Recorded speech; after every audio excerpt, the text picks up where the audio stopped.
Sortez de ma maison, sale pauvre !» Geneviève hurla, repoussant violemment la boîte cadeau qui s'ouvrit dans un claquement sec, révélant une petite statuette en terre cuite. Elle la fixa avec un dégoût glacé, comme si elle venait d'être insultée. Mariam resta figée, la gorge serrée. Sa mère, celle qui avait apporté le présent, demeura droite, le regard calme mais plein de blessures. Alexandre, le mari de Mariam, baissa la tête, sa main tremblant sur le verre de vin. Personne n'ajouta un mot. Dans la pièce, la voix de Geneviève continuait de résonner, un cri qu'elle regretterait toute sa vie. « Merci d'être ici avec moi aujourd'hui. Avant de commencer cette histoire, j'aimerais savoir d'où vous m'écoutez. Dites-le-moi dans les commentaires. Et maintenant, place à l'histoire. » La portière de la voiture claque derrière eux, mais le son semble étouffé, comme avalé par le poids du silence qui s'installe. Mariam Kouassi, immobile sur le siège passager, fixe les lumières de la ville qui défilent à travers la fenêtre. Chaque éclat de néon glisse sur son visage, révélant une colère contenue, mêlée de douleur. Les mots de Geneviève de Varennes résonnent encore dans sa tête, aussi tranchants qu'un éclat de verre. « Sortez de ma maison, sale pauvre !» Elle serre les poings, les ongles s'enfonçant dans ses paumes, déterminée à ne pas laisser les larmes couler devant Alexandre.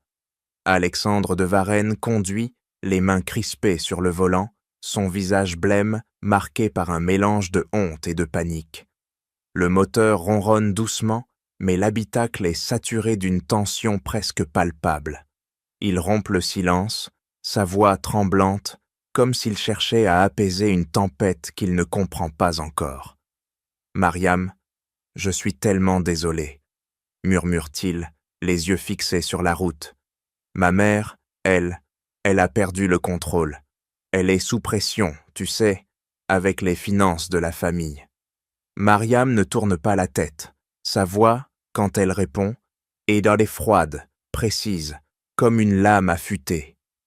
Perdu le contrôle, ou bien elle a enfin dit tout haut ce qu'elle pense tout bas depuis le jour où elle m'a rencontré. Alexandre tressaille, ses doigts se resserrant sur le volant. « Non, ce n'est pas ça, » insiste-t-il, un peu trop fort, comme pour se convaincre lui-même. « Elle n'est pas comme ça, pas vraiment. Elle est juste dépassée.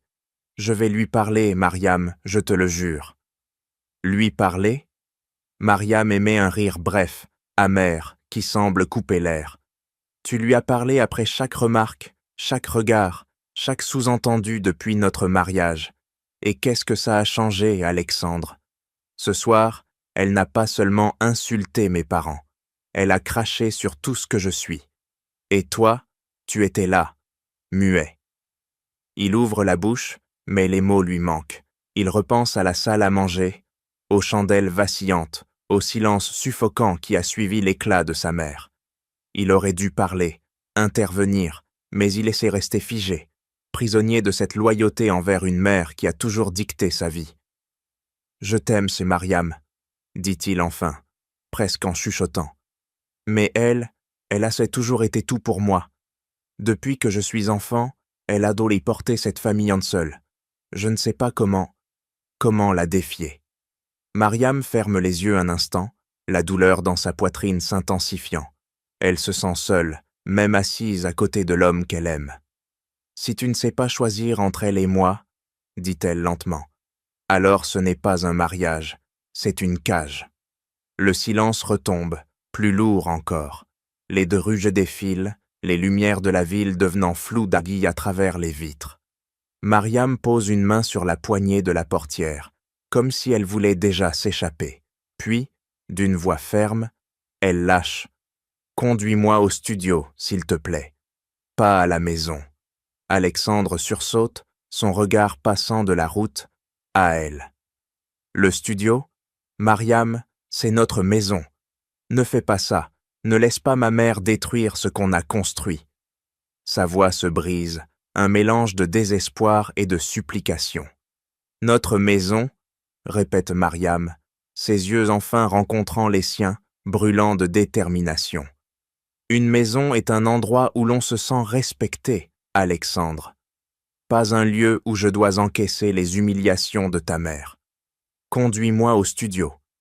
Il veut protester, mais son regard l'arrête. Il sait qu'elle est sérieuse, et cette certitude lui tord l'estomac. Le reste du trajet se passe dans un silence oppressant, ponctué seulement par le clignotement du tableau de bord. Lorsqu'ils arrivent devant l'immeuble, Mariam ouvre la portière sans un mot. Elle descend, sa silhouette élancée, disparaissant dans l'ombre de l'entrée, sans un regard en arrière. Alexandre reste immobile, les mains toujours sur le volant, comme s'il pouvait encore retenir quelque chose qui lui échappe déjà. Dans son studio, Mariam referme la porte derrière elle, le cliquetis du verrou résonnant dans la pièce sombre. L'espace est vaste, encombré de toiles inachevées et de pinceaux épars, un refuge où elle a toujours trouvé du répit. Elle s'arrête devant une toile, un chaos de couleurs abstraites, des rouges violents et des bleus profonds qui semblent hurler son tumulte intérieur. Ses doigts effleurent le bord de la toile, et elle murmure pour elle-même « Comment ai-je pu croire qu'il me protégerait ?» Elle prend une profonde inspiration, son regard tombant sur son téléphone posé sur la table. Ses parents, Didier et Aïssata, ont quitté la maison de Geneviève avec une dignité qui l'a à la fois brisée et inspirée. Elle sait qu'ils ne lui reprocheront rien, mais cette pensée ne fait qu'accentuer sa douleur. Elle attrape le téléphone, ses doigts hésitant au-dessus du numéro de son père. Elle a les besoins de leur force, de leur calme, pour comprendre comment avancer. Elle compose le numéro, le cœur battant, et tandis que la tonalité retentit, elle sent une détermination nouvelle monter en elle. Ce n'est pas seulement une question de pardon ou de vengeance, c'est une question de respect pour elle-même, pour ses parents, pour tout ce qu'ils représentent. La voix de Didier répond, chaude et posée, et Mariam sait que, quoi qu'il arrive, elle ne laissera pas l'arrogance de Geneviève définir son avenir. Le téléphone toujours dans la main, Mariam fixe l'écran, incapable de presser l'appel. La douleur de la soirée chez Geneviève pulse encore dans sa poitrine, mais un souvenir s'impose, doux et lumineux, comme une lumière dans la tempête. Elle revoit la première fois qu'elle a se croisé Alexandre, il y a 1 an, dans une galerie d'art où les toiles vibraient de couleurs et de promesses. Ce moment, si simple, si pur, semble maintenant appartenir à une autre vie, une vie où l'amour ne portait pas encore le poids des jugements. La galerie était bondée ce soir-là, un murmure d'élégance et de conversation feutrée. Mariam, dans une robe noire sobre mais parfaitement coupée, se tenait devant une toile abstraite, analysant les tourbillons de bleu et d'or. Alexandre s'était approché, son costume ajusté, contrastant avec son sourire désarmant. « Cette toile, avait-il dit, sa voix chaude et curieuse, elle semble raconter une histoire, mais je n'arrive pas à la déchiffrer. Vous semblez comprendre. » Mariam avait souri, un peu surprise par son audace. « Peut-être qu'elle ne veut pas être déchiffrée, » avait-elle répondu, ses yeux pétillants d'une intelligence vive. Parfois, l'art demande juste qu'on le ressente. Il avait ri, un son franc qui avait coupé à travers le brouhaha ambiant. « Vous parlez comme si l'art était une personne. J'aime ça. » Leur conversation avait glissé naturellement, des toiles aux idées, des idées à la vie. Alexandre, architecte passionné, parlait de bâtiments comme s'ils étaient des poèmes de Pierre. Mariam, curatrice d'art, partageait sa vision de l'esthétique comme un pont entre les cultures. L'art, c'est ce qui reste quand on enlève les masques, avait-elle dit. Alexandre avait hoché la tête, captivé. « Vous êtes différente, » avait-il murmuré. « Vous ne cherchez pas à impressionner. Vous êtes réelle. » Ce soir-là, ils avaient bon y marcher dans les rues fraîches de la ville, prolongeant la discussion jusqu'à ce que les étoiles s'allument. Alexandre avait confessé « Chez moi, tout est au calculé, chaque mot, chaque geste. Avec vous, je respire. Mariam avait ri doucement. Attention, je pourrais vous habituer à cette liberté. Il s'était quitté avec une promesse tacite, celle d'un avenir qu'il n'avait pas encore nommé. Quelques semaines plus tard, Alexandre était venu la chercher dans son petit appartement, un espace encombré de livres d'art et de toiles en cours. Il avait regardé autour de lui, émerveillé par la simplicité chaleureuse. « Cet endroit, avait-il dit, s'asseyant sur un vieux canapé usé, c'est tout ce que ma mère déteste, et pourtant, c'est tellement vivant. » Mariam, versant du thé dans des tasses dépareillées, avait répondu « J'aime vivre sans artifice, ça me permet de voir les gens tels qu'ils sont, pas tels qu'ils prétendent être. » Alexandre avait pris sa main, ses doigts effleurant les siens, avec une tendresse nouvelle. « Vous me changez, Mariam, vous me faites vouloir autre chose, loin du monde froid de ma mère. » Elle avait souri, mais une ombre avait traversé son esprit. Elle connaissait déjà Geneviève de Varenne, du moins de réputation, une femme pour qui le nom et la richesse étaient des armures. « J'espère que tu es prêt à affronter ce monde-là, » avait-elle dit à moitié en plaisantant. Alexandre avait ri, mais son regard s'était voilé, comme s'il savait que cette bataille viendrait. Pendant ce temps, à des kilomètres de là, Geneviève présidait une réunion dans son bureau austère, entouré de portraits d'ancêtres et d'une odeur de cuir vieilli. Édouard Dubois, son conseiller financier, feuilletait des rapports, son front plissé d'inquiétude. « Adioul, Madame de Varenne, » commença-t-il prudemment. « Les rendements du fonds fiduciaire sont au plus bas. Nous devons diversifier, explorer des secteurs plus modernes. » Geneviève, impeccablement vêtue d'un tailleur gris-perle, balaya l'idée d'un geste dédaigneux. « La modernité est d'hôte vulgaire, Édouard. Le nom de Varenne est notre atout. Il faut le protéger. » Elle marqua une pause, ses yeux s'étrécissant. « Assurez-vous qu'Alexandre fasse un mariage convenable. C'est le meilleur investissement que nous puissions faire. » Édouard baissa les yeux, mal à l'aise. « Et s'il choisit autrement ?» demanda-t-il, pensant à la rumeur d'une jeune femme que personne dans leur cercle ne connaissait. Geneviève sourit, un sourire froid, sans chaleur. « Alors nous lui rappellerons ses devoirs. Il est un de Varenne, d'après tout. » Dans son studio, Mariam repose le téléphone, le souvenir d'Alexandre et de leur début, se mêlant à la douleur de la soirée. Elle revoit son sourire, sa promesse d'un amour qui transcenderait les barrières, mais aussi sa réticence face à sa mère. Elle se lève, ses doigts effleurant une toile inachevée. La colère et la peine se disputent son cœur, mais une résolution s'impose. Elle ne laissera pas l'arrogance de Geneviève la définir. Elle attrape son téléphone, prête à appeler son père, certaine que la conversation qui suivra marquera le début d'un changement. La résolution de Mariam à appeler son père s'efface momentanément, remplacée par un flot de souvenirs amers. La veille de la soirée chez Geneviève, elle avait ajusté nerveusement sa robe, espérant que cette invitation serait une chance de combler le fossé entre leurs familles.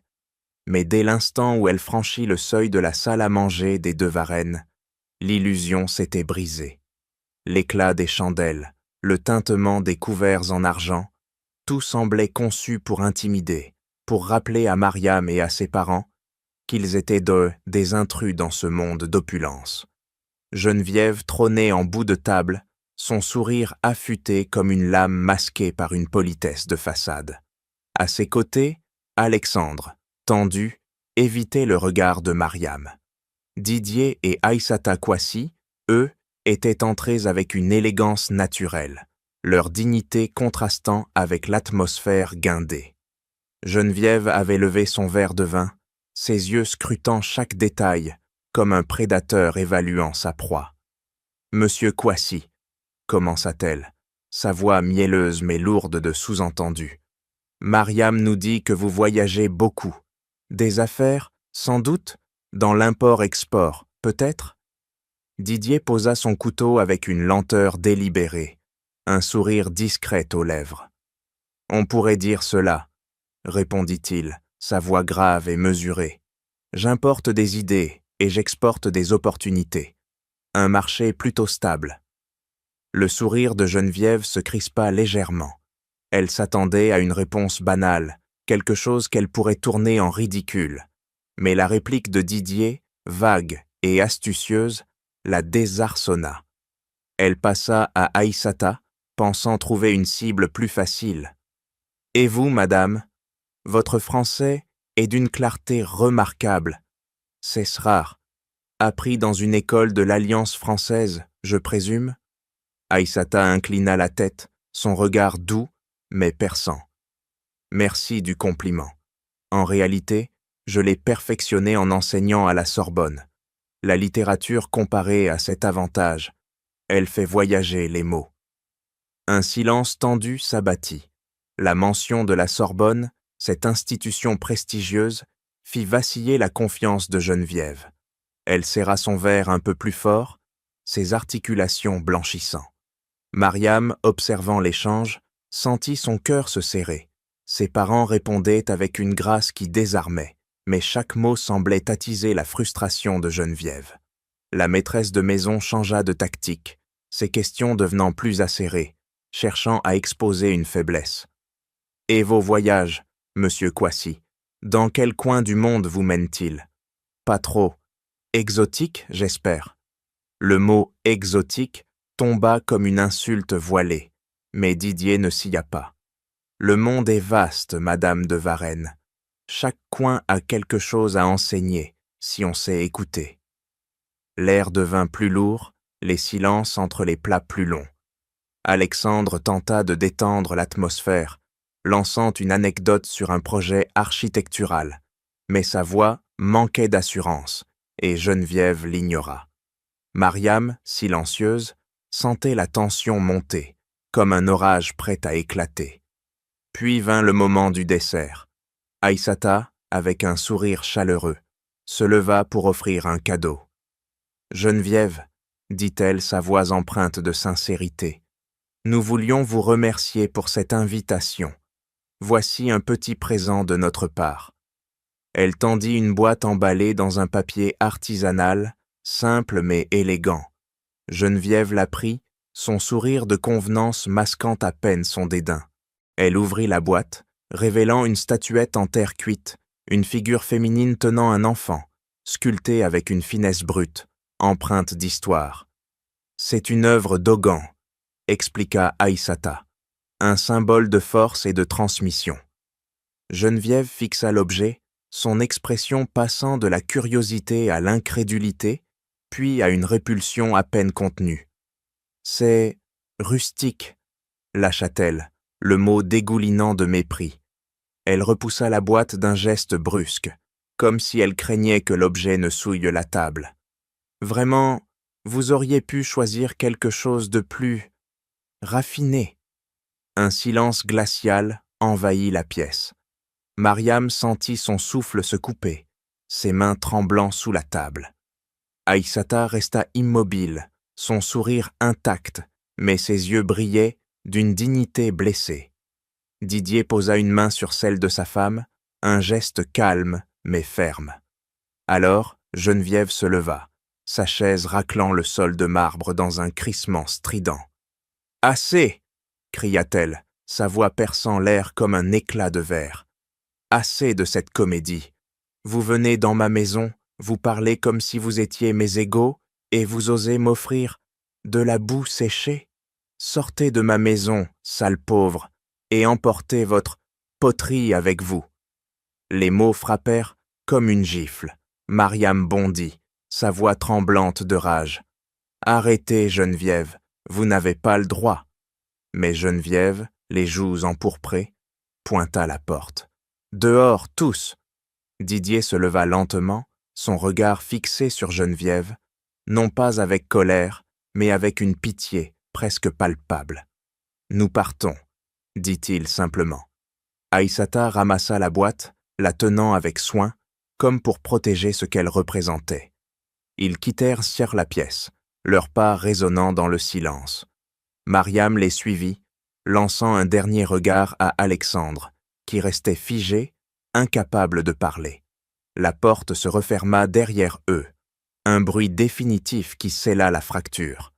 Mariam, debout sur les marches du perron, sentit une colère nouvelle monter en elle, mêlée d'une détermination farouche. Elle savait que ce moment marquerait un tournant, non seulement pour elle, mais pour tout ce qui suivrait. Le bruit de la porte qui s'était refermée derrière ses parents résonne encore dans l'esprit de Mariam, comme un écho refusant de s'éteindre. Assise dans son studio, elle fixe son téléphone, le numéro de son père, affiché à l'écran. La colère et la honte se disputent son cœur, mais elle inspire profondément, pressant l'appel.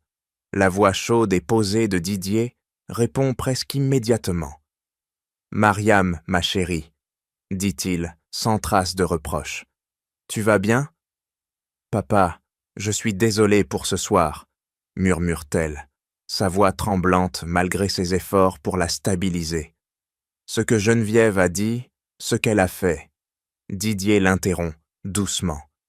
Tu n'as pas à t'excuser pour l'ignorance des autres. Concentre-toi sur ton travail, sur ce qui te rend forte. Laisse-nous gérer le vent. Ces mots, calmes et assurés, agissent comme un baume, mais ils ne suffisent peut-être pas à apaiser la douleur. Comment faites-vous ? Demande Mariam, presque suppliante. Comment restez-vous si calme après une telle insulte ? La dignité, répond-il, n'a pas besoin de crier pour être entendue. Repose-toi, ma fille. Le reste viendra en son temps. Mariam raccroche, les mots de son père gravés dans son esprit, mais son cœur reste lourd. Elle ignore les appels d'Alexandre, son téléphone vibrant sans relâche sur la table.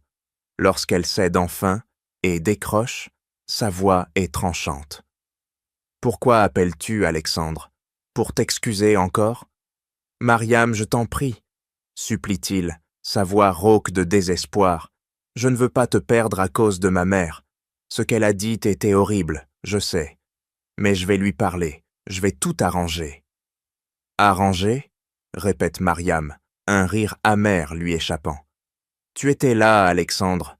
Tu as vu comment elle a sous-traité mes parents, comment elle a piétiné notre culture, notre histoire. Et tu n'as rien dit. Rien. Elle marque une pause, sa voix s'adoucissant, mais empreinte de douleur. Je t'aime, mais je ne peux pas vivre avec quelqu'un qui choisit le silence face à l'injustice.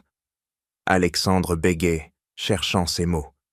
J'ai eu peur, d'accord. Toute ma vie, elle a à contrôler chaque décision, chaque pas. Mais je t'aime plus qu'elle, Mariam. Laisse-moi une chance de le prouver. Elle ferme les yeux, la fatigue pesant sur ses épaules. Prouve-le, alors, dit-elle enfin, avant de raccrocher. Elle se lève, se dirige vers une toile inachevée et commence à peindre, chaque coup de pinceau libérant un peu de sa colère. L'art devient son refuge, un espace où elle peut respirer loin de l'arrogance de Geneviève et de la faiblesse d'Alexandre. Pendant ce temps, dans la demeure des deux Varennes, Geneviève arpente son bureau, un verre de vin à la main. Les mots qu'elle a se lancer ce soir-là tournent dans son esprit, mais elle les justifie. Ils n'avaient mis pas leur place ici, pense-t-elle, tentant de se convaincre que son éclat était légitime. Pourtant, une pointe d'inquiétude la ronge, une intuition qu'elle ne peut nommer. Son téléphone sonne et la voix paniquée d'Édouard Dubois coupe court à ses pensées. « Geneviève, c'est une catastrophe », commence-t-il, son ton inhabituellement agité. Le groupe immobilier que nous visions pour stabiliser le fonds a été racheté. Un raid hostile, mené par un fonds d'investissement sorti de nulle part. K&D Capital, ils ont payé en liquide, 30% au-dessus du marché. C'est du jamais vu. Geneviève sent un frisson glacé lui parcourir l'échine. K&D Capital, répète-t-elle, son verre tremblant légèrement dans sa main. Qui sont-ils ? Personne ne sait exactement, répond Édouard, mais ils sont puissants, très puissants, et ils agissent vite. Elle repose le verre, son esprit s'emballant. Le nom Canendé lui semble étrangement familier, mais elle n'arrive pas à le replacer. Trouvez tout ce que vous pouvez sur eux, ordonne-t-elle, sa voix retrouvant une autorité fragile. Je ne tolérerai pas qu'on nous prenne de court. Édouard acquiesce, mais son silence trahit son doute. Lorsqu'il raccroche, Geneviève s'assoit, son regard perdu sur les portraits d'ancêtres qui ornent les murs. Pour la première fois, elle sent les fondations de son monde trembler, comme si quelque chose de plus grand qu'elle se mettait en mouvement. Elle ignore encore que ce tremblement n'est que le début, que les murs qu'elle a construits autour de sa fierté commencent à se fissurer. Mariam, de son côté, pose son pinceau, épuisée mais déterminée. Elle sait que son père a raison. Le vent tournera. Elle ignore comment, mais elle sent que la vérité, celle que Geneviève a si violemment rejetée, trouvera son chemin. Elle range son téléphone, se promettant de ne plus répondre à Alexandre avant qu'il ne fasse un choix clair. La nuit s'étend devant elle, mais elle n'a plus peur du silence.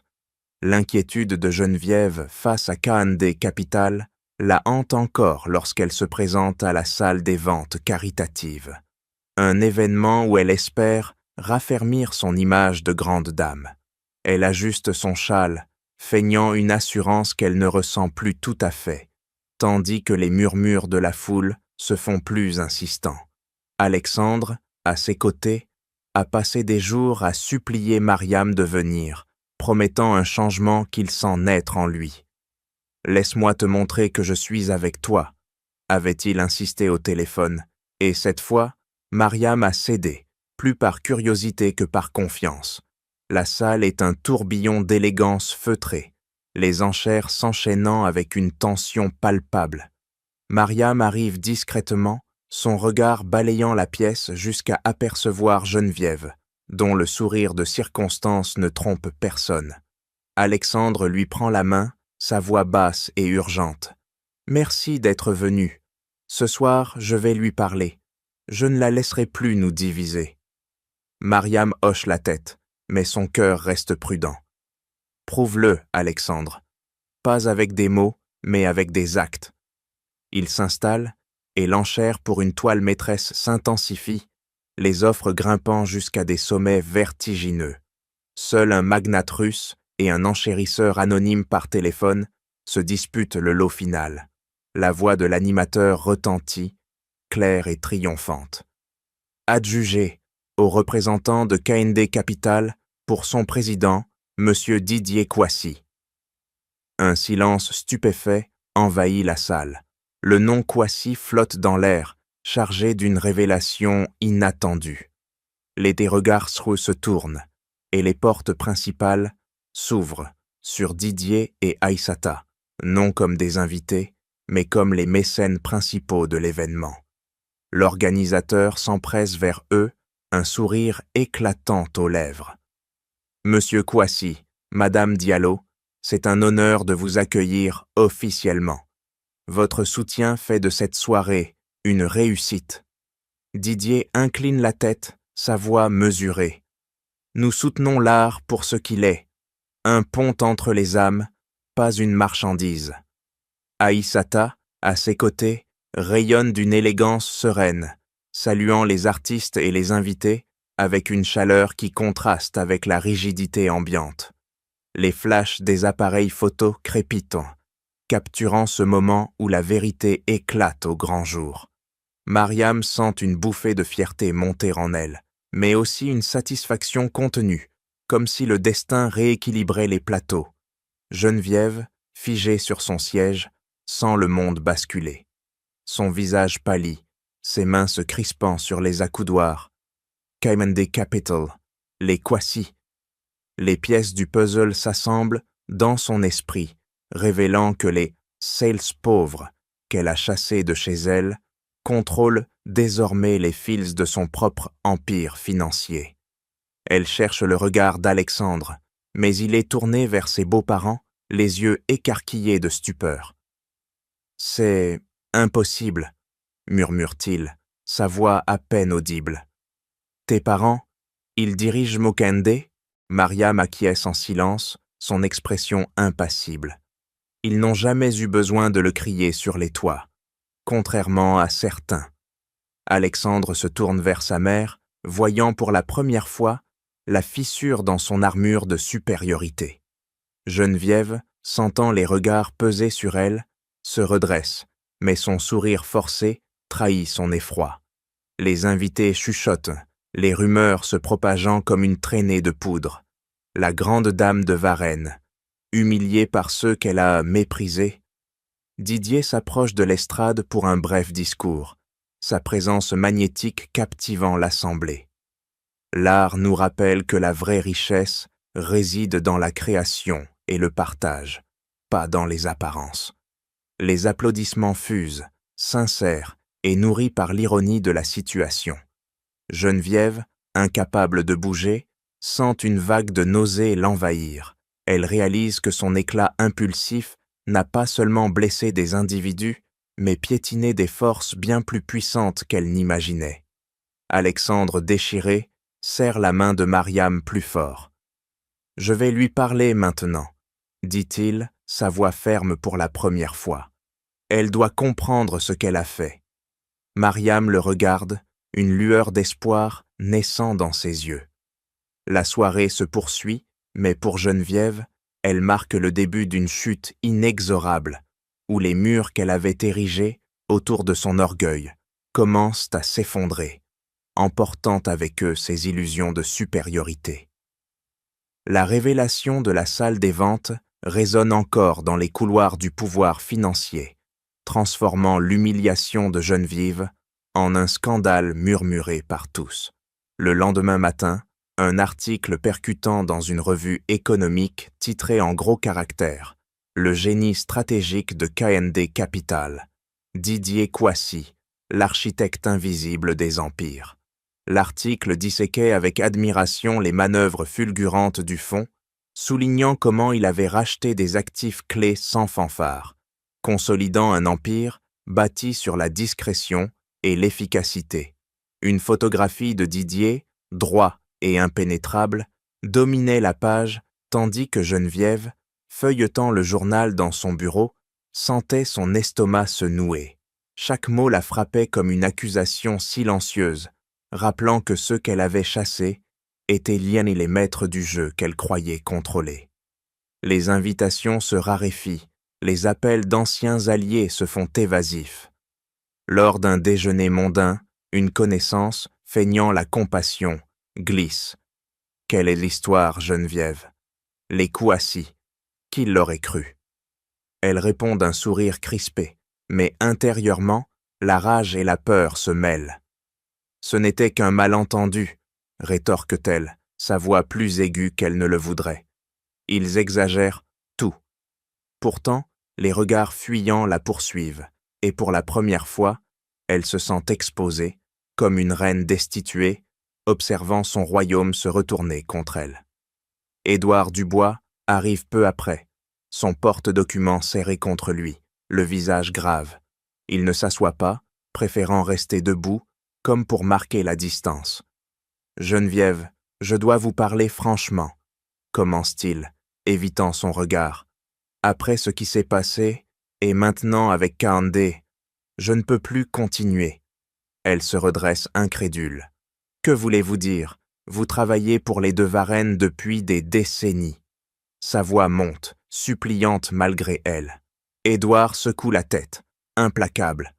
En affaires, on ne peut pas insulter ses créanciers. KND gère désormais une part significative de nos dettes. Continuer serait suicidaire. Je suis désolé, mais c'est fini. Geneviève s'affaisse dans son fauteuil, les mots la percutant comme des coups. Édouard, je vous en prie, trouvez une solution, nous avons besoin de vous. Il hésite un instant, touché par son désarroi, mais sa voix reste ferme. Trouvez quelqu'un d'autre, et cette fois, choisissez avec soin. Il pose une pile de documents sur le bureau, les derniers rapports, tachés de rouge, et s'en va, la laissant seule avec le silence assourdissant de son échec. Le soir venu, Alexandre franchit le seuil du bureau. un dossier à la main, son expression résolue contrastant avec la fragilité habituelle. Geneviève lève les yeux, espérant un soutien filial, mais son fils pose le dossier devant elle sans un mot. « C'est ma démission du conseil d'administration familial », annonce-t-il, sa voix claire et sans appel. « Mariam et moi commençons une nouvelle vie, loin de tout ça. » Elle blêmit, agrippant le bord du bureau. « Alexandre, tu ne peux pas, tu es un de Varennes, c'est ton héritage. » Il secoue la tête, les yeux brillants de colère contenue. « Mère, vous avez tout perdu à cause de votre orgueil. Vous avez insulté les Kwasi, piétiné Mariam, et maintenant, regardez autour de vous. Tout s'effondre. Je ne veux plus de cette vie. Je choisis l'amour, pas les illusions. » Geneviève tend la main, sa voix se brisant. « Tu ne comprends pas les pressions, les sacrifices que j'ai faits pour cette famille. Sans moi, nous serions... » Elle s'interrompt, les larmes coulant enfin. Alexandre s'adoucit un instant, mais sa détermination tient bon. « C'est précisément pour ça que je pars. Vous avez construit des murs, mère, mais ils nous étouffent tous. Adieu. » Il tourne les talons, la porte se refermant sur lui comme un glas. Geneviève reste immobile, le dossier de démission ouvert devant elle, les mots dansant sous ses yeux brouillés. Le bureau, autrefois symbole de son pouvoir, lui semble maintenant une prison vide. Les portraits d'ancêtres la fixent, muets témoins de sa chute. Elle se lève, vacillante, et pour la première fois de sa vie, elle se sent minuscule, dépouillée de son armure. Une idée germe dans son esprit, désespérée mais inévitable. Elle doit affronter ceux qu'elle a blessés. Elle attrape son manteau, résolue à se rendre là où tout a commencé à s'effondrer. Le départ d'Alexandre laisse Geneviève seule dans son bureau, le dossier de démission posé comme une accusation muette. Les jours qui suivent sont un tourbillon de silence et de solitude, les échos de son éclat contre les Kwasi résonnant dans chaque regard fuyant, chaque invitation déclinée. Son monde, autrefois bâti sur la certitude de sa supériorité, s'effrite et une pensée audacieuse, presque inconcevable, s'impose. Elle doit s'excuser. Sans plan, sans armure, elle se rend au siège de KND Capital, un immeuble moderne dont la simplicité fonctionnelle contraste avec l'opulence de sa propre demeure. Dans le hall d'entrée, Geneviève attend, assise sur un fauteuil sobre, ses mains serrant nerveusement son sac. Les employés passent, certains lui jetant des regards curieux, d'autres indifférents. Pendant 3 heures, elle reste là, confrontée à une réalité nouvelle. Elle n'est plus celle qui fait attendre les autres. Elle murmure pour elle-même « Moi, Geneviève de Varennes, réduite à mendier une audience. » L'humiliation la brûle, mais elle tient bon, poussée par un mélange de désespoir et d'une lueur de remords qu'elle n'ose pas encore nommer. Enfin, une assistante l'invite à monter. Dans le bureau de Didier Kwasi, l'espace est lumineux, orné de quelques œuvres d'art africains, chacune choisie avec soin. Didier, assis derrière son bureau, l'accueille d'un regard calme mais perçant.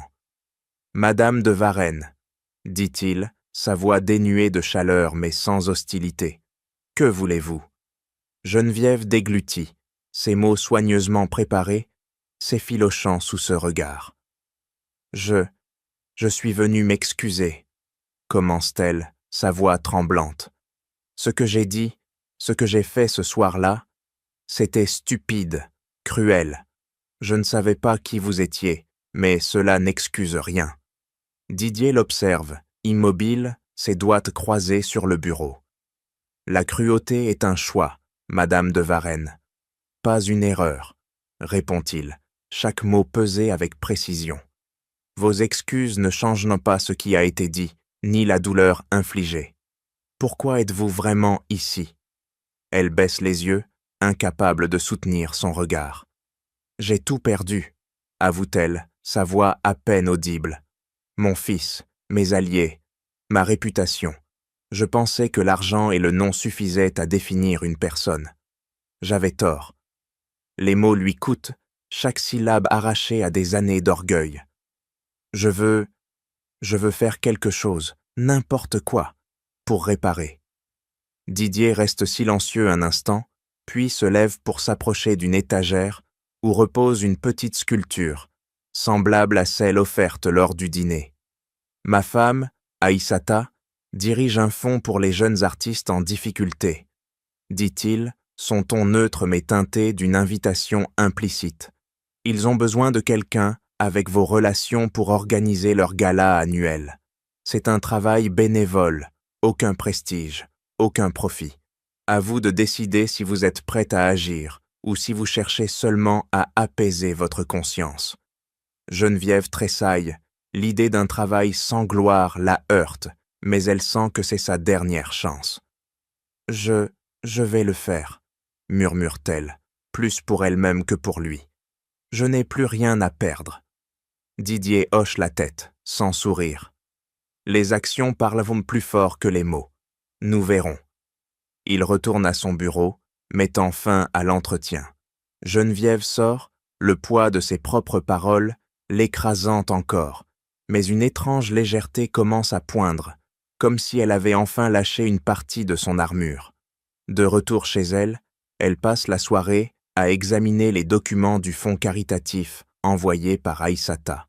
Les noms des artistes, leurs histoires, leurs luttes, tout cela lui est étranger, mais elle lit avec une attention nouvelle. Elle note des idées, griffonne des contacts, son esprit s'activant pour la première fois depuis des semaines. Elle murmure « Peut-être qu'il y a une autre manière d'exister ». Quelques jours plus tard, elle se rend à un premier rendez-vous avec l'équipe du fonds. Les petits regards méfiants des organisateurs la déstabilisent, mais elle garde la tête haute, expliquant ses idées pour le gala. « J'ai des contacts », dit-elle, sa voix plus humble qu'auparavant. « Je peux les convaincre de soutenir vos artistes. » Une jeune femme, une coordinatrice, répond avec prudence. « Nous verrons ce que vous apportez. Les promesses ne suffiront pas ici. » Geneviève acquiesce, acceptant le défi. En rentrant, elle s'arrête devant un miroir, son reflet lui renvoyant une femme qu'elle reconnaît à peine. Moins imposante, mais peut-être plus humaine. Elle sait que ce chemin sera long, mais pour la première fois, elle ne cherche pas à reconquérir un trône. Elle veut simplement mériter une place, même modeste, dans un monde qu'elle commence à voir autrement. Les premières lueurs du changement dans la vie de Geneviève, timidement apparues lors de son engagement dans le fonds caritatif, prennent forme 6 mois plus tard. Le gala annuel des jeunes artistes soutenu par Aïssata se tient dans une galerie sobre mais vibrante, où les toiles éclatantes des créateurs émergents tapissent les murs. Geneviève, vêtue d'une robe simple, loin de ses tenues ostentatoires d'antan, se déplace parmi les invités avec une aisance nouvelle. Elle parle aux donateurs, convainc avec une sincérité qu'elle n'avait jamais exercée auparavant, et pour la première fois, elle se sent utile sans avoir besoin de dominer. La salle est animée par une énergie chaleureuse, les rires et les conversations se mêlant aux notes d'un quartet de jazz. Mariam et Alexandre, main dans la main, observent la scène depuis un coin de la galerie. Leur relation, éprouvée par les tensions passées, s'est consolidée, bâtie sur une confiance reconquise. Alexandre murmure à l'oreille de Mariam « Regarde-la, je n'aurais jamais cru qu'elle changerait un jour. » Mariam, son regard fixé sur Geneviève, répond doucement « Ce n'est pas seulement elle qui a changé. Nous aussi nous avons appris à nous battre pour ce qui compte. » Aïssata, rayonnante dans une robe aux motifs subtils, s'approche d'un jeune artiste dont la toile, un kaléidoscope de couleurs audacieuses, attire tous les regards. Elle l'écoute avec attention, tandis qu'il explique son inspiration, puis se tourne vers Geneviève, qui s'est jointe à eux. « Votre aide a rendu ce moment possible, » dit Aïssata, sa voix empreinte d'une chaleur sincère. Ce gala est somme plus qu'une soirée, c'est un avenir pour ces jeunes. Geneviève, surprise par la reconnaissance, baisse les yeux un instant avant de répondre. Leur travail est remarquable. Ils ont un talent brut, authentique. Elle marque une pause, puis ajoute presque timidement. Je commence à comprendre ce que vous vouliez dire sur la transmission.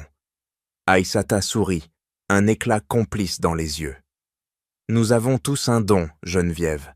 Le plus difficile est d'apprendre à le partager sans attendre de retour. Les deux femmes Yarp se regardent, non plus comme adversaires ou comme belle-mère et belle-famille, mais comme des individus ayant trouvé un terrain commun, forgé dans le respect mutuel. Didier, un peu en retrait, observe l'échange avec une satisfaction discrète. Il s'approche de Mariam et Alexandre, posant une main sur l'épaule de sa fille. « Tu as été forte, ma chérie, » murmure-t-il, « plus forte que je ne l'ai jamais été. » Mariam secoue la tête, émue.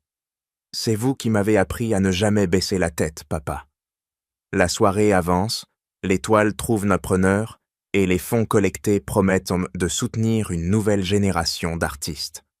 Geneviève, s'éloignant un moment de la foule, s'arrête devant une sculpture, une œuvre modeste mais puissante, rappelant celle qu'Aïssata lui avait offerte des mois plus tôt. Elle la contemple, ses doigts effleurant l'air autour de l'objet, comme si elle craignait de le profaner. Une jeune artiste s'approche, curieuse. « Vous aimez ?» demande-t-elle. Geneviève hoche la tête.